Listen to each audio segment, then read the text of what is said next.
Bonjour Yvon, merci beaucoup pour ta participation, je dirais presque régulière, à nos rencontres annuelles d'Espace Marx autour de nouvelles pensées critiques et actualités de la pensée de Marx.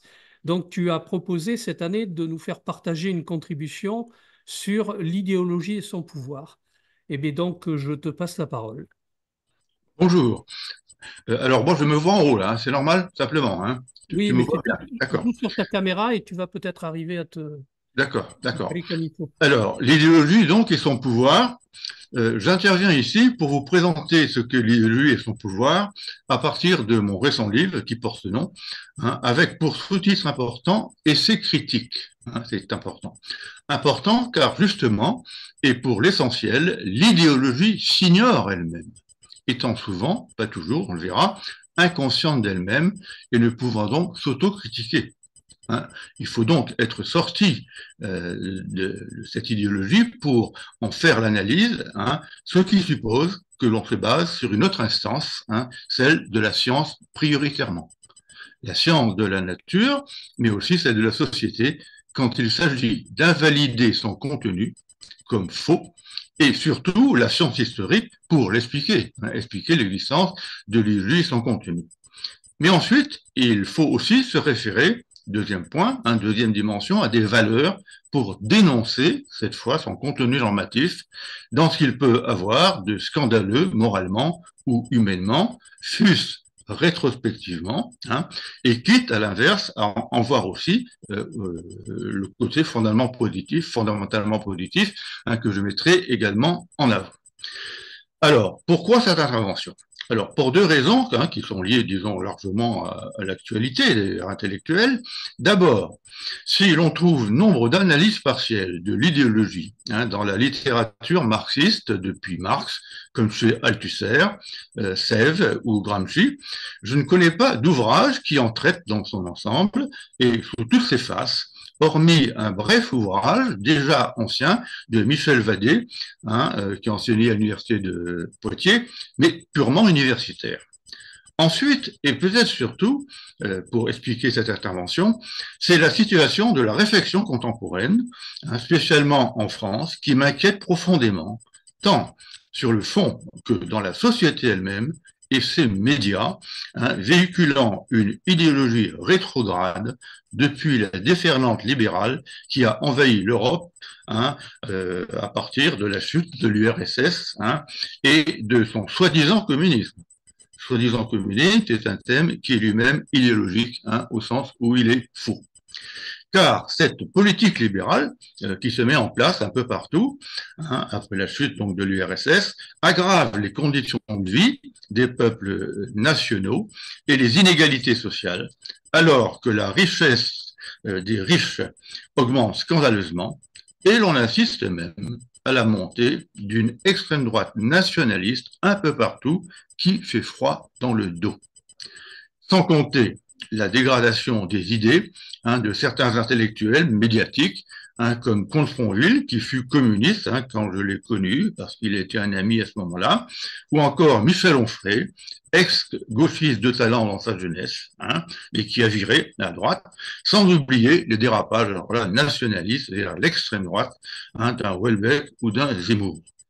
À quoi s'ajoute le constat, je le dis tel quel, hein, d'une montée de courants religieux extrémistes, bien que classiques, un peu partout, comme en Hongrie ou en Pologne en particulier, nourrissant l'influence de cette même extrême droite, tout comme celle, tout comme la montée, hein, d'un islam radical et dangereux, humainement sur bien des plans. En présentant ainsi mon propos, j'ai déjà pointé une part de mon analyse, hein, en particulier en indiquant le vaste champ de l'idéologie, le vaste champ, la politique, ses idées rétrogrades, leur poids sur nos consciences, à travers les médias, les croyances religieuses aussi. Sauf que, j'ai décrit cela, mais je n'ai pas mis au jour, ou j'ai indiqué, hein, mais je n'ai pas mis au jour son essence, ce que je vais pouvoir faire d'une manière qui se veut théoriquement exhaustive, et ce, à l'aide de nouveaux exemples. D'abord, je reviens, il y a donc son champ. qui est vaste. Et même si les courants qui s'y expriment refusent de se dire idéologiques, comme la religion, qui se veut, bien entendu, d'origine transcendante et pas historique, d'autant plus que de nouvelles idéologies apparaissent avec le développement historique. Disons que, en termes d'évaluation politique, en termes politiques, donc, ils vont de l'extrême droite à l'extrême gauche, avec toutes les nuances qui s'imposent des deux côtés du centre, et sans exclure le renouveau, il faut le dire, d'une gauche anticapitaliste, provoquée en France par les démissions de Macron. Mais il faut y ajouter aussi le féminisme, avec ses variantes extrêmes et contestables, c'est moi qui me prononce, dont Virginie Despentes est un exemple dans lequel la revendication d'identité avec l'homme a supplanté celle d'égalité. Je suis pour l'égalité, la notion d'identité me paraît plus compliquée, et justement, ce nouveau courant est contraire à celui de Simone de Beauvoir, qui était pour l'égalité, mais pas pour l'identité. Mais aussi, il faut le dire, il y a des variantes aujourd'hui dans le courant écologique de plus en plus fort et qui s'opposent aux dérives mortifères du productivisme capitaliste, mais avec des variantes. En tout cas, il y a une idéologie écologique qui fait surface d'une manière massive. Or, on ne saurait non plus oublier, je le dis tout de suite, le renouveau du nationalisme, d'une forme de racisme anti-immigré, et tout autant, j'y reviens, la remontée inégale selon les pays et les continents d'une religiosité extrême qui ranime une forme inédite de guerre des religions, même si elle masque des conflits d'intérêts sociopolitiques, comme on le voit, hélas, à l'occasion du conflit israélo-palestinien. Parce que ce conflit est un conflit politique et économique, mais il s'y greffe sur lui une idéologie religieuse qui masque les enjeux économiques et politiques. Enfin, et l'on y reviendra, il y a le cas essentiel, je le dis tout de suite, pour examiner les idéologies, le cas essentiel de la science elle-même, dont j'ai d'abord indiqué que c'est sur sa base que l'on peut récuser les idées fausses de l'idéologie et qui en est donc le contraire.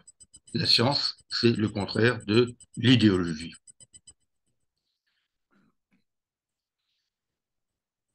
Or, ici, la science, et puis à travers l'idéologie, la science, paradoxalement, figurez-vous, fait l'objet d'exploitations intellectuelles qui vont en sens contraire de ce qu'elle dénonce.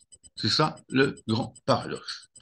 C'est ainsi que la théorie de l'évolution de Darwin, théorie scientifique, a été ramenée à partir de son premier ouvrage, L'origine des espèces, sachant qu'il en a écrit un autre, a été ramenée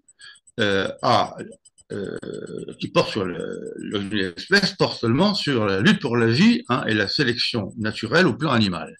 Eh bien, la théorie de Darwin a été ramenée du coup à un darwinisme social qui étend cette vue qui ne concernait que le végétal et l'animal, mais les animaux surtout, qui étend cette vue à l'homme et oublie le renversement dans un sens moral de l'évolution à laquelle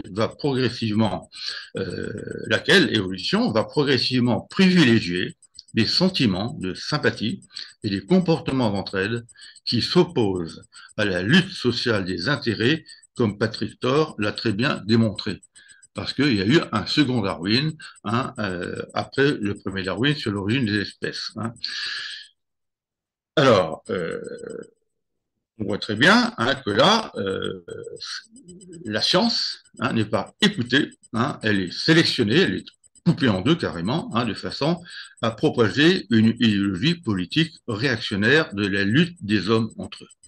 Le darwinisme social, donc, est une idéologie qui se masque sous un habillage scientifique pour servir les intérêts des puissants.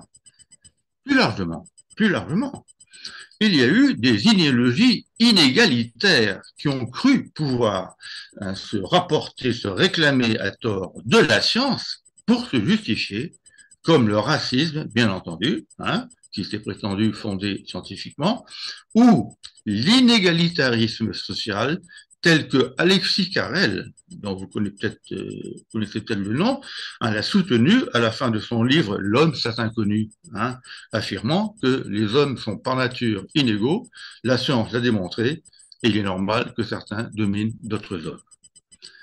Mais il y a pire encore, figurez-vous. Ça me permet de voir un peu. Il y a pire encore.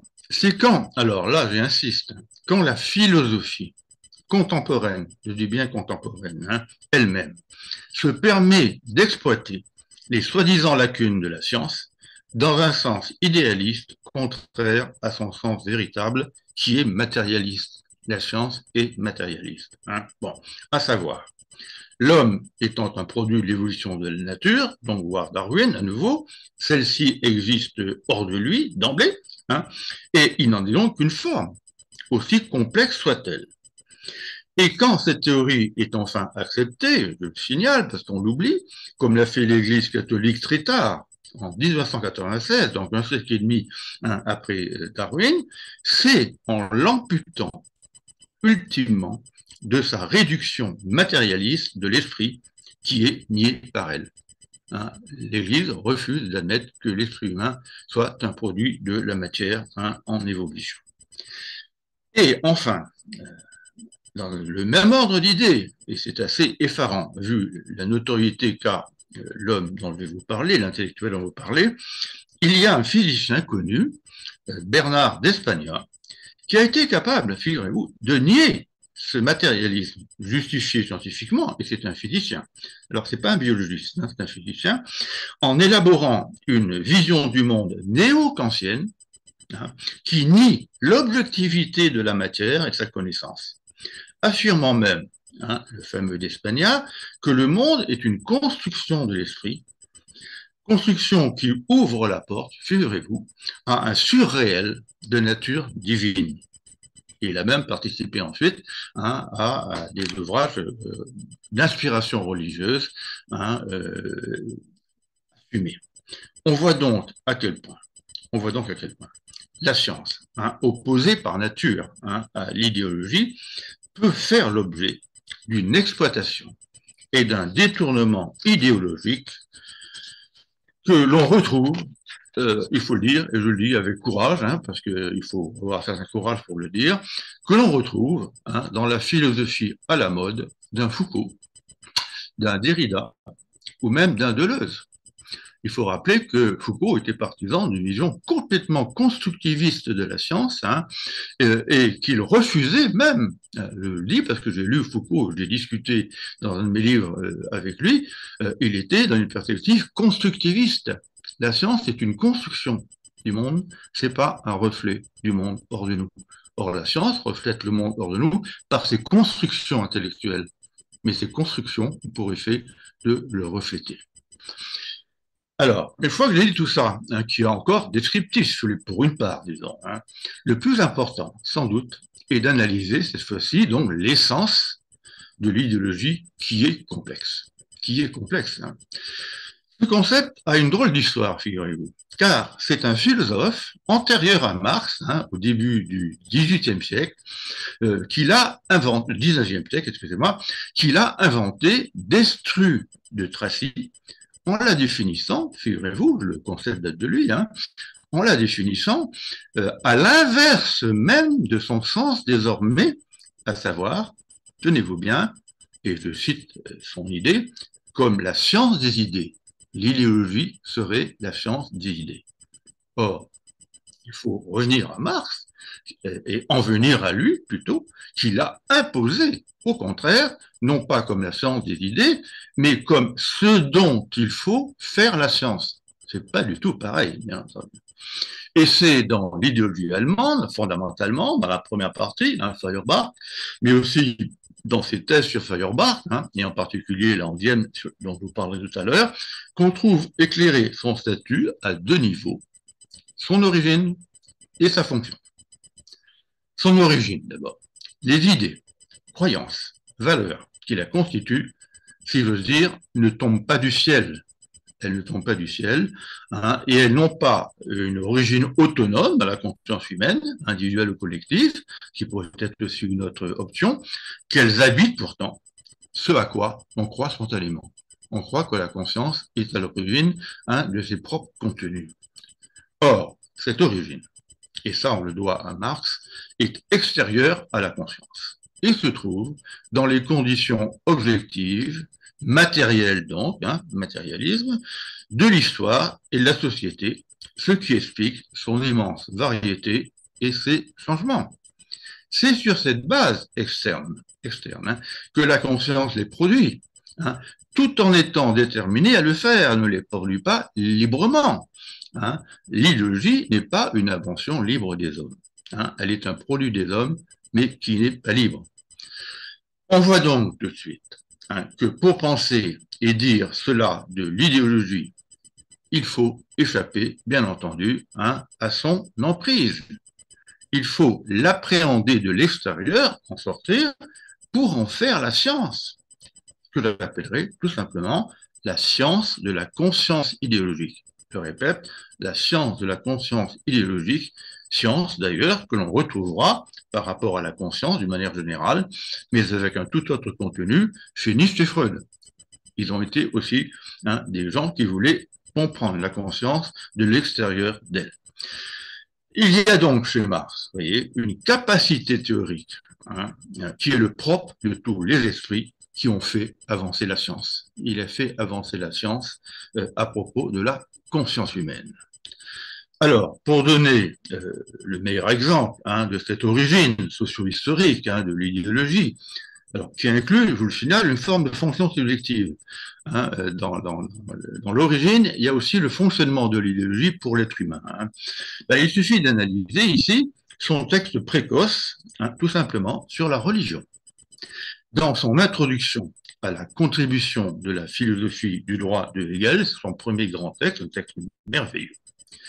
Il fait de celle-ci, c'est connu, mais je le rappelle parce que c'est fondamental pour mon propos, il fait donc de la religion, quoique sans employer le terme d'idéologie qui viendra après, il en fait une expression de la détresse réelle du peuple. Expression de la détresse réelle du peuple, détresse qui la suscite parce qu'elle lui permet au peuple de trouver en elle une compensation imaginaire à ses détresses, y exprimant des désirs de bonheur, de justice, d'absolu, etc., qui ne sont pas réalisés sur Terre, tout simplement. C'est en quoi elle le console, la religion, et lui apporte un bienfait psychologique comparable à celui physiologique, il le ferait, de l'opium, quand celui qui souffre d'un mal y recourt. La religion devenant alors, vous voyez, par métaphore, par comparaison, l'opium du peuple. Sauf que dans ce bienfait, comme dans le cas de l'opium, elle qui ne guérit pas l'homme de son mal, eh bien la religion ne guérit pas non plus l'homme de sa détresse. Elle se contente de lui faire oublier ou de l'atténuer dans le registre de l'illusion et de son bonheur donc illusoire. En tout cas, cet exemple, à partir donc de la détresse sociale, justifie par avance, vous voyez, parce que le texte que j'ai cité précède de 3 ans à peu près l'idéologie allemande. Eh bien, cela en tout cas justifie par avance ce que Marx dira donc dans l'idéologie allemande, à savoir que les diverses formes de l'idéologie, les diverses formes, elles sont multiples, morale, religion, métaphysique, etc., dit Marx, je le cite, n'ont pas d'indépendance ou d'autonomie par rapport à l'histoire réelle. Ce sont les hommes qui, en modifiant leur production matérielle et leur rapport, je résume, et là je le cite explicitement, transforment, ce sont les hommes qui transforment avec cette réalité qui leur est propre et leur pensée et les produits de leur pensée. C'est une citation. Et dès lors, nouvelle citation, et ça résume l'ensemble, ce n'est pas la conscience qui détermine la vie, mais la vie qui détermine la conscience. Phrase, à mon avis, fondamentale. On est bien là, je vous le dis tout de suite, malgré l'idée de production, on est là dans un déterminisme socio-historique lié à l'origine, donc fût-ce à travers l'activité humaine. Mais du coup, et pour revenir à la religion, on voit tout de suite qu'elle empêche l'homme aussi de faire face lucidement à sa détresse empirique et de vouloir ou de tenter de vouloir l'abolir. Dans ce cas, l'idéologie ici religieuse, dont on a indiqué l'origine, montre clairement son aspect conservateur parce que mystificateur. Et elle en fournit, hélas, en quelque sorte, un archétype. La religion est l'archétype de ce que peut être et peut produire comme effet l'idéologie en général dans beaucoup de cas, pas dans tous les cas. Il nous faut alors passer, évidemment, de l'origine dont je viens de parler à la fonction de l'idéologie, de l'origine à la fonction, non pas toujours ou nécessairement, vous verrez, il faut nuancer les choses, mais souvent, souvent seulement, car elle peut changer. Vous verrez que le rôle conservateur que je vais lui attribuer peut être, bien entendu, modifié. On vient de voir, donc, que, issue de la société, ou produite par elle, avec la religion, elle a un effet en retour sur sa cause socio-historique. Alors, je reprends le terme, l'idée de conservation. Massivement, elle conserve cette société ou elle contribue à la reproduire, et la démonstration pourrait en être faite facilement à propos de toutes les religions, pour l'essentiel en tout cas, dans leur rapport aux différents pouvoirs historiques institutionnalisés qu'elles ont soutenus. Par exemple, en parlant d'une monarchie de droit divin, à l'époque, à la fin du Moyen-Âge, monarchie de droit divin, que Rousseau a su dénoncer d'une manière remarquable et violemment à la fin de son discours sur les inégalités. C'est son dernier paragraphe. Or, il faut élargir cette fonction. Il faut élargir cette caractéristique à beaucoup d'idéologies sociopolitiques dans le cadre des sociétés de classe que l'histoire a jusqu'à présent connues. Esclavagisme, féodalisme, capitalisme au XIXe siècle prioritairement, qui ont engendré des complexes d'idées et de valeurs qui justifiaient, j'insiste sur ce terme, qui est un terme normatif, qui justifiaient avec divers arguments fallacieux l'ordre politique en place et contribuaient donc à le conserver, à le reproduire alors qu'ils en étaient la production de cet ordre, mais se retourner contre cet ordre pour le justifier.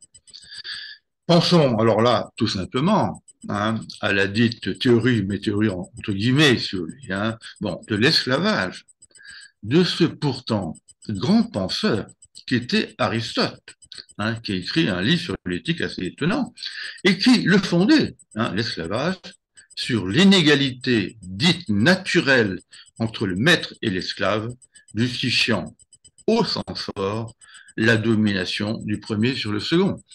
Et pendant que je dis ça, je me souviens d'une phrase de Rousseau disant que c'est parce qu'il y a eu en réalité des esclaves contre nature qu'il y a eu ensuite des esclaves par nature, parce qu'on a transformé l'esclavage en une situation, bien entendu, naturelle. Et s'agissant de cette fonction de justification, c'est encore le cas, je le dis, et ça il faut le savoir parce qu'on l'oublie malheureusement, parce qu'on est dedans la plupart du temps. C'est encore le cas avec le libéralisme que j'ai déjà évoqué, il nous a envahi depuis la chute de l'URSS, et qui prétend non pas qu'il y ait des classes, il faut le savoir, mais des groupes, pas de classes, des groupes, dont les inégalités de richesse ou de pouvoir résultent des capacités des individus, avec leur mérite propre, indépendamment du contexte social. Pourtant, deuxième arrêt pour un peu boire, pourtant, on ne saurait s'en tenir à ce point de vue négatif sur l'idéologie, avec son aspect reproducteur et conservateur, bien évidemment. Car Si l'idéologie, avec ses données fausses ou illusoires, ce qui est un jugement théorique, a bien une fonction de justification et de reproduction d'un ordre social inique, elle ne peut exercer cette fonction que par sa dimension normative, qui excède sa dimension pseudo-explicative de la réalité, par des valeurs, donc, qu'elle entend propager. Or, justement, cette dimension normative peut lui permettre aussi d'inverser sa fonction. C'est là que l'on peut rebondir. Et d'alimenter sa critique de l'ordre social à ce moment-là, étant donné que celui-ci est tissé de contradictions, de conflits d'intérêts de classe dans toutes les sociétés connues jusqu'à présent, ce qui va faire naître des idées contraires à l'état social en place, fût-ce d'une manière embryonnaire. Hein. Pensez par exemple aux critiques utopistes du capitalisme auquel Marx s'en est pris dans le manifeste du Parti communiste. Et si l'idéologie a bien une fonction, alors là c'est important, ce que je veux dire, de ciment social, en faveur des dominants et de leurs intérêts. Elle est alors précisément ce qu'on appelle l'idéologie dominante, qui est l'idéologie de la classe dominante, et du Marx. Elle peut être aussi, figurez-vous, et ça se renverse, au service des dominés sur la base de leurs intérêts propres, quitte à être reprise et élaborée intellectuellement par des théoriciens politiques. On passe de l'idéologie faite d'idées à une théorisation de ces idées. Cela explique les luttes idéologiques, cette présence d'une idéologie fondée sur un point de vue critique à l'égard du capitalisme. Cela explique les luttes idéologiques, cette fois-ci, dans le cadre de l'opposition des intérêts de classe, parce que l'idéologie dominante n'est pas l'idéologie unique. Et cela entraîne aussi le fait que l'idéologie s'enracine, figurez-vous, dans l'intérêt humain, voire dans son égoïsme. Mais un égoïsme, et ça on l'oublie, que Marx n'a jamais récusé, figurez-vous, intrinsèquement ou absolument, parce qu'il en faisait une affirmation de soi avec ses valorisations propres, et même quand cet égoïsme est masqué ou dénié par l'idéologie. Mais Marx n'a pas critiqué en soi la notion d'intérêt égoïste, parce que l'intérêt égoïste, c'est aussi le souci de soi, le souci de soi-même, de sa propre vie. Engels, collaborateur de Marx, son ami, son collaborateur, et en quelque sorte son porte-parole philosophique, je vous le dis tout de suite au passage, a bien analysé cette dimension normative, et même à visée morale de l'idéologie dans l'antidurisme, contre le point de vue de Marx ici, parce que Marx a récusé la morale dans cette période scientifique, si vous voulez. Alors, il a dit que la morale, c'était vouer la politique à l'impuissance, ou encore que les communistes ne prêchent aucune morale, etc. Il s'est trompé sur lui-même, parce que son œuvre est habitée par la morale.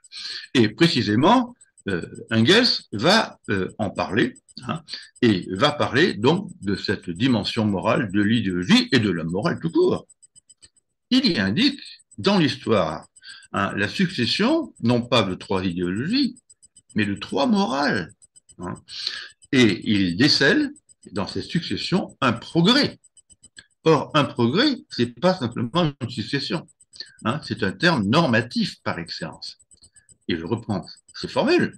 La morale esclavagiste, la morale féodale et la morale capitaliste. Et oui, il y a une morale en le sens capitaliste.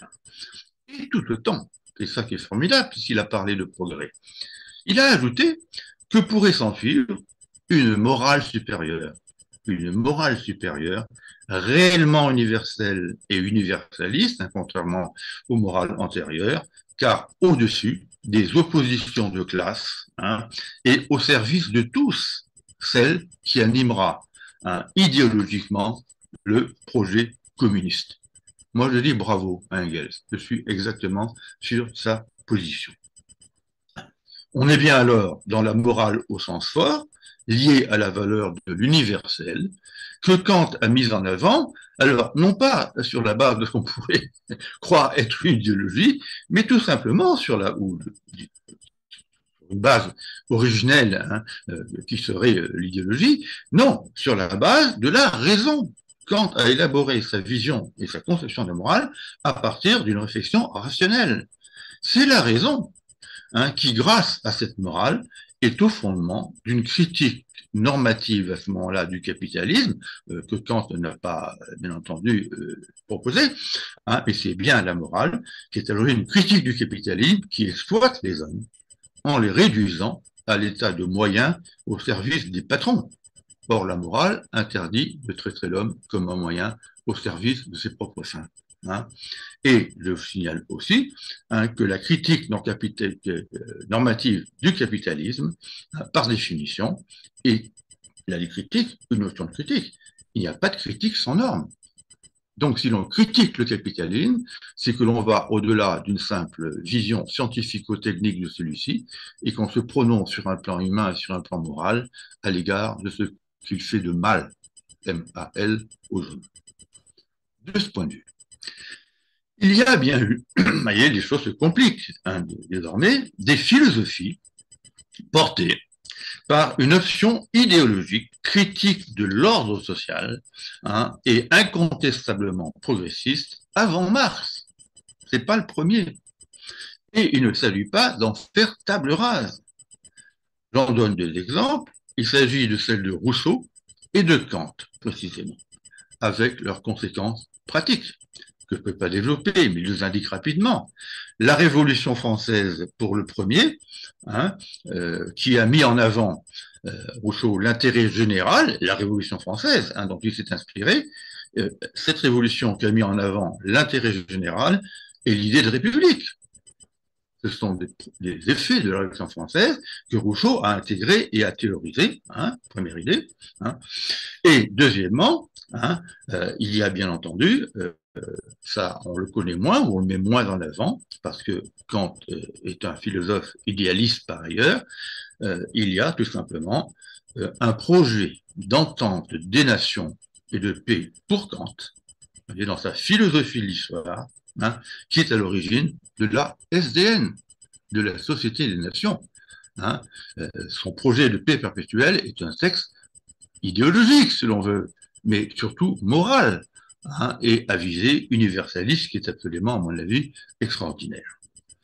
Mais aussi, et après Marx, figurez-vous, il y eut Jaurès et Gramsci, sans compter le rôle que Lénine entendait faire jouer à la lutte idéologique, puis Mao, hein, mais dans des conditions que Marx avait déconseillées, à savoir le sous-développement, ce qu'il ne faut pas oublier, hein, pour ne pas se tromper sur la nature même de ce qui s'est fait au nom de Marx en URSS, hein, et en Chine, en tout cas au départ. Alors, Jaurès d'abord, qui est progressivement, figurez-vous, devenu socialiste et qui ne distinguait pas le socialisme et le communisme. Jean-Paul Scott, l'historien marxiste, l'a très bien indiqué dans un de ses ouvrages. Hein. Jaurès, donc, qui se disait très proche de Marx, hein, mais donnait, alors là, c'est ça la différence entre le discours de Jaurès et celui de Marx, son discours explicite, en tout cas celle de Marx, mais Marx donnait un fondement explicite, Jaurès donnait un fondement explicitement moral au socialisme, défini par l'épanouissement de la vie de tous, hein, et qui faisait donc de la vie, mais de la vie de tous, une valeur essentielle pour un projet communiste ou socialiste, hein, puisque pour lui, à l'époque, les deux termes, hein, ne se distinguaient pas, le Parti communiste n'existait pas encore. Et surtout, pour notre sujet, il y a l'apport, à mon avis, remarquable, de Gramsci. Celui-ci, intellectuel et dirigeant politique italien, hein, il a été secrétaire du Parti communiste italien, il a été emprisonné, hein, pour cela, et il a écrit en prison. Pour Gramsci, celui-ci a théorisé d'abord C'est étonnant. Entendez bien ce que je veux dire. La nécessité indépassable de l'idéologie pour unir les hommes en groupe et faire société. Je répète, hein, il a théorisé la nécessité indépassable de l'idéologie pour unir les hommes en groupe et faire société. En ce sens, il a indiqué que l'idéologie en général, vous voyez, est indépassable. Et je vais y revenir. Mais tout autant, et dans la même ligne, il a montré aussi, et ça prolonge sa réflexion, à quel point, figurez-vous, tout État est éthique ou moral, parce qu'il ne distinguait pas les deux. Tout État est éthique dans la mesure où euh, il est là pour assurer le vivre ensemble à l'aide de normes communes. Pour assurer le vivre ensemble à l'aide de normes communes. Et il en a décrit d'une manière remarquable, parce qu'il jouait à la fois sur le plan théorique et aussi sur le plan concret et social, sociologique. Il en a décrit l'efficacité multiforme. Et vous pourrez transposer par rapport à notre époque, hein, l'efficacité donc multiforme à travers l'État, mais aussi l'école, les médias, les clubs, les associations, les appareils religieux, etc. Et cela, dit-il, devrait valoir aussi impérativement pour un État communiste à venir, parce que pour lui, la disparition de l'État, c'était un leurre, hein, il fallait le transformer, mais l'abolir, ça n'avait pas de sens pour lui, quitte à en renouveler le contenu, bien entendu. Et sur cette base théorique, il a, hein, qui envisage donc une nouvelle idéologie, après l'idéologie qui domine éthique, hein, qui domine en régime capitaliste. Il a magnifiquement alors envisagé, ce qu'on oublie parfois, un nouveau sens commun, mais sans entre guillemets, parce que c'est un terme de lui, hein, autre nom ici de l'idéologie, hein, qu'il a appelé à ce moment-là, par rapport à l'idéologie qu'il préconisait, un bon sens de masse au service des anciens exploités, hein, qu'on a libérés, un bon sens donc progressiste, et mettant en avant l'intérêt, toujours, l'intérêt, mais de tous, voyez, et en s'appuyant aussi sur la science, hein, je vais y revenir, car cela peut paraître paradoxal au vu de ce que j'ai dit d'emblée de l'idéologie. L'idéologie va aussi, à ce moment-là, s'appuyer sur la science, aussi, hein, bien entendu. Ce qui est curieux. En tout cas, le statut de l'idéologie change ici. Elle est là, tenez-vous bien, pour unir les hommes dans un but émancipateur. Elle n'est plus une aliénation intellectuelle ou un facteur d'aliénation pratique. Elle a un rôle positif.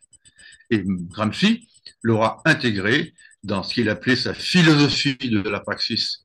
Hein, c'est l'appellation qu'il donnait à son marxisme, c'était du marxisme, hein, mais pour éviter la censure qui le menaçait dans la prison à laquelle il avait été condamné et où il écrivait.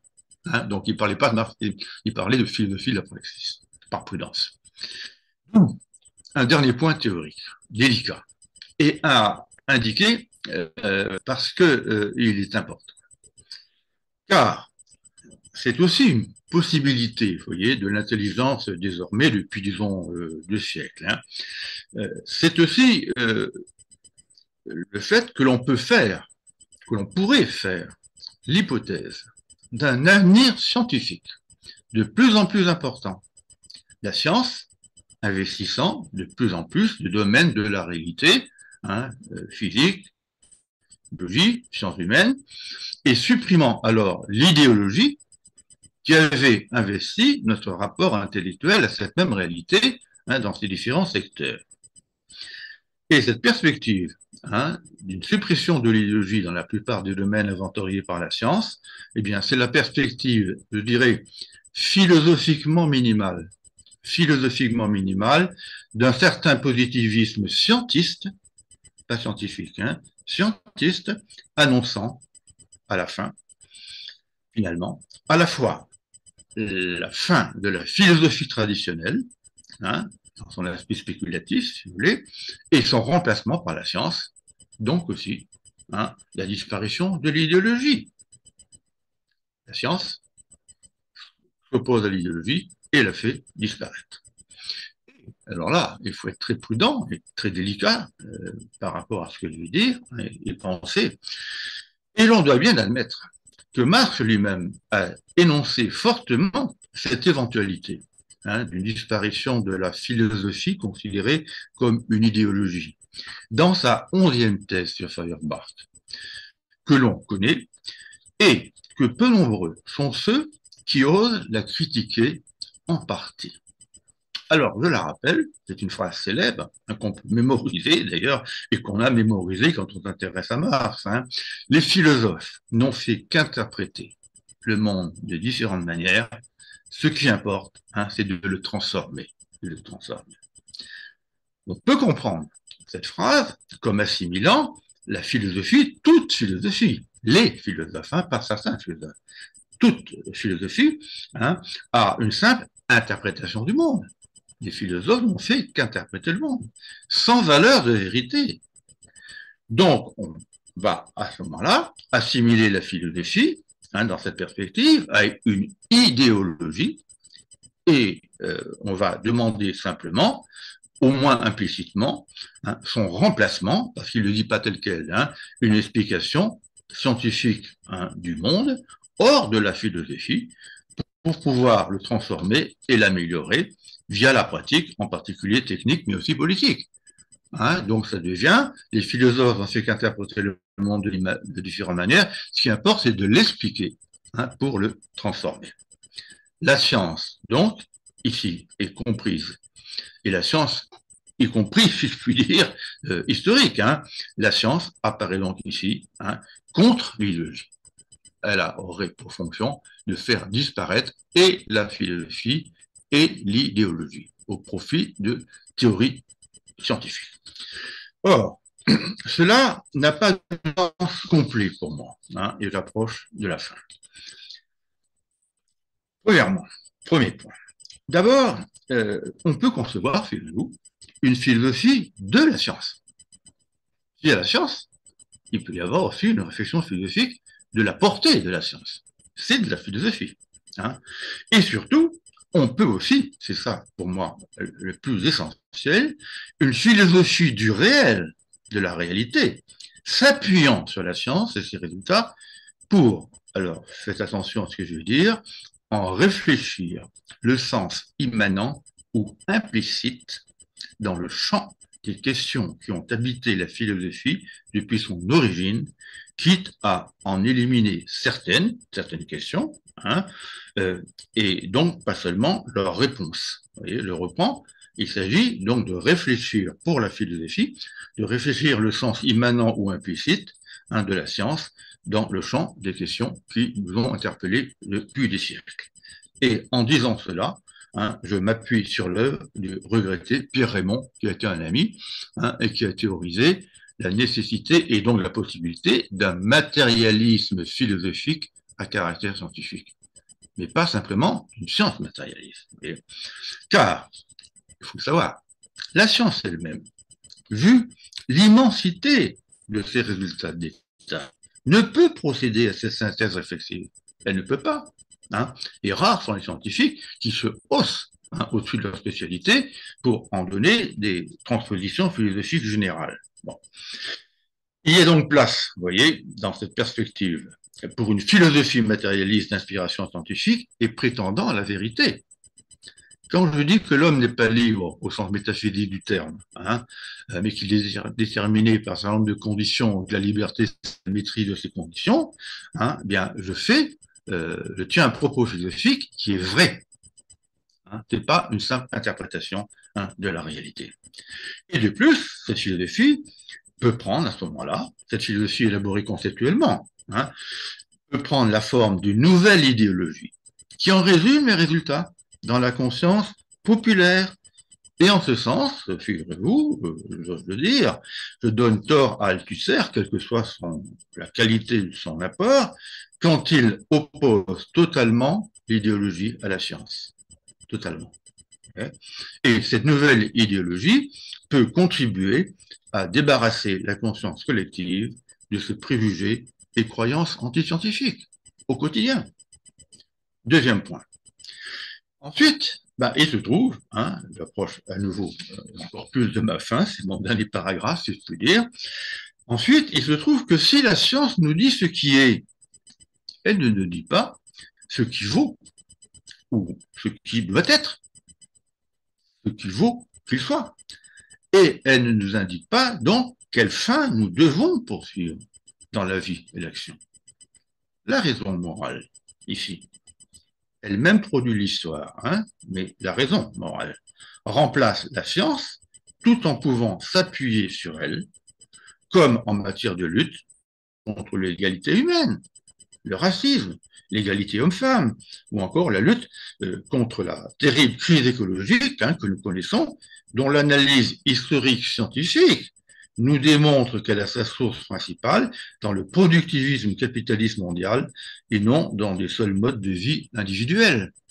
Donc vous voyez que dans ces cas-là, la critique est à la fois une critique qui s'alimente à la science, mais qui énonce des jugements de valeur émancipateurs. La critique du racisme, elle doit être à la fois scientifique et en même temps morale, bien entendu. Donc, ma conclusion, c'est en ce sens, vous voyez, qu'il faut revaloriser l'idéologie, malgré tout ce qu'on a pu en dire et tout ce que j'ai pu en dire d'un point de vue négatif en m'appuyant sur Marx. Hein. Il faut revaloriser aussi l'idéologie, y compris au nom d'une philosophie scientifique matérialiste, donc qu'elle prolonge ou résume. Et de ce point de vue, j'ose le dire, être un philosophe progressiste, comme j'entends l'être, c'est être aussi un idéologue et reconnaître et tout autant exercer son pouvoir, le pouvoir de la philosophie transformée en idéologie, au positif. Être un philosophe, c'est assumer la fonction d'idéologue qu'on doit avoir aussi en s'appuyant sur une philosophie à caractère scientifico-moral progressiste. Merci. Merci Yvan, merci beaucoup pour ton apport.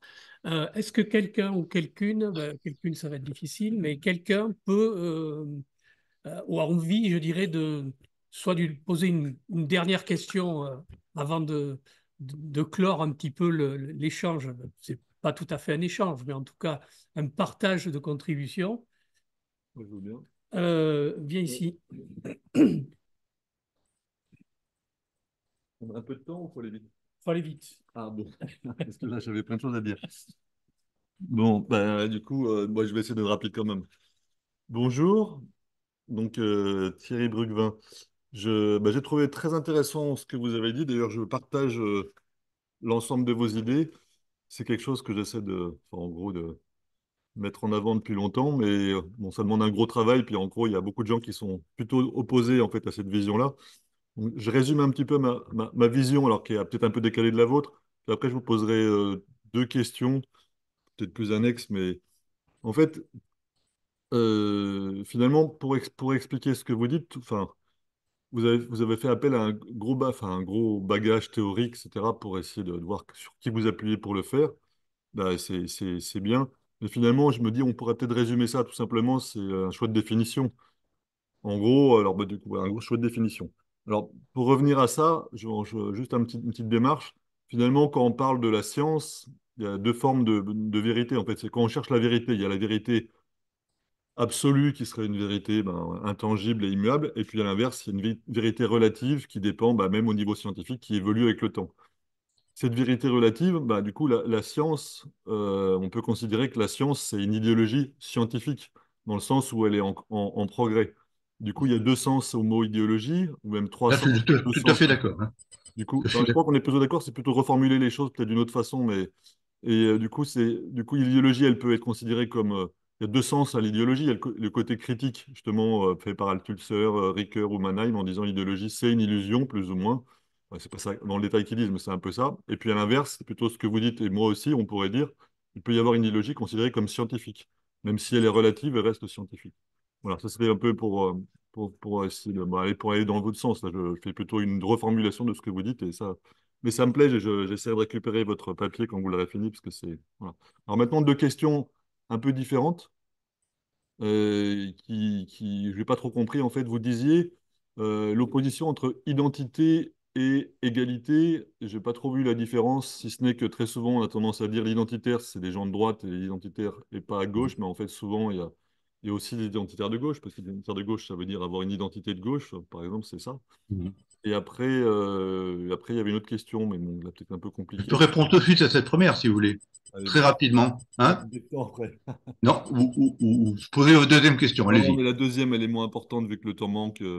C'était sur le constructivisme, mais là c'est trop long, D'accord. compliqué vu que le temps manque, je laisse tomber. D'accord. Alors, s'agissant, je réponds en tout cas à la première, hein, et il s'agit du féminisme, si vous voulez. Hein. Alors, il y a deux féminismes. Il y a un féminisme originel hein, qui a été mis en place au début du XXe siècle, hein, et en particulier par des théoriciennes marxistes, hein, il faut le savoir. Et ce féminisme communisant, il faut le savoir aussi, hein, d'inspiration communiste avant la révolution bolchevique, ce communisme préconisait une égalité des hommes et des femmes, donc des femmes par rapport aux hommes, dans tous les domaines, hein, fonction, rétribution, droit de vote, etc. Hein, c'est au début du siècle hein, que des intellectuels marxistes, y compris allemandes, ont voulu mettre en place une éligibilité et un droit de vote pour les femmes. Hein, par exemple. Hein. Ensuite, égalité des fonctions, tous les salaires, tout ce que vous voulez. Bon, là, pour moi, c'est une position de fond qui définit le féminisme authentique. Il y a un nouveau féminisme, un néo-féminisme, hein, qui veut non pas simplement l'égalité de l'homme et de la femme, mais qui veut affirmer l'identité, si vous voulez, anthropologique hein, de l'homme et de la femme, hein, à savoir qu'il n'y aurait pas de différence de nature du tout, hein, sur le plan affectif, par exemple, hein, entre l'homme et la femme. Là, ça me paraît être un peu une aberration, un excès, si vous voulez. Hein. Et cet excès a été dénoncé, tenez-vous bien, par Simone de Beauvoir, hein, dans son livre Le deuxième sexe, hein, où elle montre très bien qu'elle est pour l'égalité de l'homme et de la femme de manière absolue. Elle a été un des leaders hein, de cette cause, mais elle disait, s'appuyant sur la biologie, s'appuyant sur la ménopause, s'appuyant sur hein, les transformations de corps féminin, s'appuyant sur la capacité aussi d'enfanter des enfants, etc. Elle disait il y a une spécificité féminine qui n'est pas identique, cette fois-ci, vous voyez, à la spécificité masculine et qui ne rend pas la femme inférieure à l'homme. Et elle disait même qu'elle était, elle a vécu dans une espèce de liberté totale avec Jean-Paul Sartre, hein, elle reconnaissait que elle n'était pas comme Jean-Paul Sartre, que Jean-Paul Sartre n'était pas comme elle, qu'il y avait un aspect féminin chez elle, et parmi les aspects féminins qu'elle préconise ou qu'elle met en avant, il y a le fait, par exemple, de sourire, le fait de rire, hein, le fait d'avoir des variations d'humeur, etc., hein, qu'on ne trouve pas de la même manière chez l'homme. Et elle disait que Sartre était différent d'elle, masculin, si vous voulez, et qu'elle en était contente parce que ça lui permettait de ne pas s'ennuyer dans la vie de couple. Vous voyez bon. Et il y a, ça c'est Simone de Beauvoir, avec laquelle je suis d'accord, et à côté de ça, vous avez en sens inverse des nouveaux, là, des néo-féministes, hein, à commencer par Virginie Despentes, dont j'ai lu King Kong Theory, hein, et puis d'autres livres. Voilà. Alors, honnêtement, alors c'est une femme qui a eu une vie compliquée, hein, c'est vrai, elle a été violée, etc. Donc après, elle a eu par deux hommes, et après, elle a essayé de compenser cela sur le plan psychologique, hein, en pratiquant la prostitution, il faut le savoir, et comment dire, elle le dit elle-même, elle le dit hein, de mémoire, il faut me faire confiance à ce niveau-là parce que j'ai des conflits intellectuels avec ma femme sur ce plan-là. Elle disait que par exemple, dans la prostitution lui permettait d'exercer dans le rapport sexuel une puissance sur l'homme, le dominant par conséquent, comparable à la puissance qu'elle avait été obligée de subir de la part des hommes. Et à la fin de King Kong Theory, on la voit revendiquer pour elle-même des traits de caractère qui sont des traits de caractère masculins. Hein, comme la dureté, la violence, etc. Elle l'assume. Hein, elle est capable de dire, à la limite, je suis une femme dure. Elle le dit. Vous voyez bon. Alors, moi, il se trouve que j'ai écrit un livre s'inspirant d'un texte d'Aragon, que vous connaissez, un vers d'Aragon, La femme est l'avenir de l'homme. Et j'ai écrit un livre qui s'intitule Pour que l'homme ne soit pas l'avenir de la femme. C'est-à-dire qu'il y a des défauts masculins, comme la violence, le pouvoir, la domination, etc., hein, que l'on constate, bon, de facto, dans les rapports sociaux, dans les rapports de travail, tout ce que vous voudrez, dans les rapports de couple aussi, hein, eh bien, ces défauts masculins, je n'aimerais pas que les femmes, sous prétexte d'égalité, les acquièrent. Je préfère que les hommes deviennent féminins plutôt que de voir les femmes devenir masculines. Voilà ce que je voulais vous répondre. Merci Yvon. Merci. Tu ouvres évidemment des débats qui devraient être poursuivis, mais en tout cas, merci beaucoup pour ta contribution et nous allons passer à une autre contribution pour cette journée, celle de notre ami attendez, Victor, qui va venir nous parler de l'empreinte 2050, un plan pour le climat et la justice sociale. Alors, on prend 2 minutes de respiration. Voilà. Et moi, je fais mon